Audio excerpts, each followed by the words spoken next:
Diseases of the large intestine and the perineal and perianal diseases in dogs and cats. The diseases of the large intestine are acute colitis, chronic colitis, and irritable bowel syndrome and neoplasia. The perineal diseases are incontinence, perianal fistula, and perianal hernia. And the perianal diseases are anal sac diseases, anal prolapse, and anal sac adenocarcinoma. For acute colitis, the causes are dietary indiscretion, parasites such as Trichuris and Giardia, bacteria such as Clostridium and Salmonella, and fungi such as Histoplasma. The treatment is fasting, a hypoallergenic diet, fiber, and metronidazole, and you treat the underlying cause.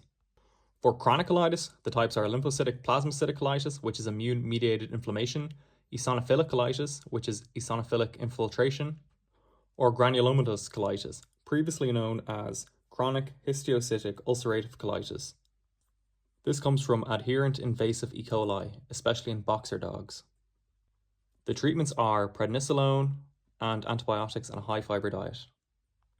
For IBS, irritable bowel syndrome, the cause is stress-induced abnormal motility. The treatment is dietary fiber, anxiolytics.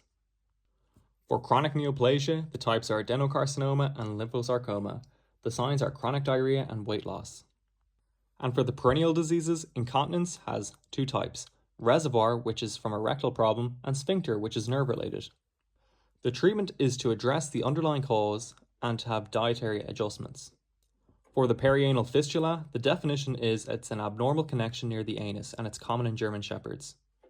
The treatment is tacrolimus and cyclosporin and antibiotics, and surgery if it's severe.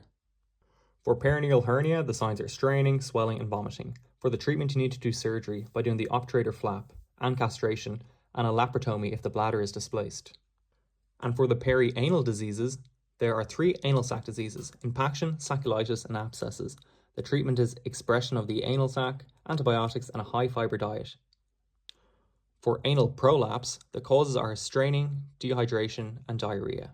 The treatment is repositioning and do a purse string suture and surgery if irreducible. And for anal sac adenocarcinoma, they're malignant and they often have hypercalcemia, and the treatment is surgery or chemotherapy.